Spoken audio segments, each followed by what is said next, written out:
Bien, si les premières heures de la trêve sont effectivement respectées cet après-midi, aux alentours de 16 h heure locale, 13 otages israéliens devraient être libérés, des femmes et des enfants.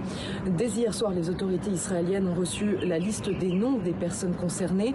Leurs familles ont été prévenues et les soldats qui devront assurer en partie cet échange ont reçu des instructions très spécifiques pour prendre en charge notamment les enfants les plus petits. Alors, comme prévu par l'accord, en échange de ces otages, Israël doit libérer aujourd'hui 39 prisonniers palestiniens, là aussi des femmes et des mineurs. Voilà le scénario qui devrait en tout cas se répéter au cours des prochains jours jusqu'à arriver à la libération d'au moins 50 otages israéliens détenus à Gaza depuis le 7 octobre dernier. Ces libérations restent évidemment conditionnées au respect de la trêve sur le terrain. L'arrêt temporaire des combats devrait aussi permettre d'acheminer et de distribuer plus d'aide humanitaire dans la bande de Gaza.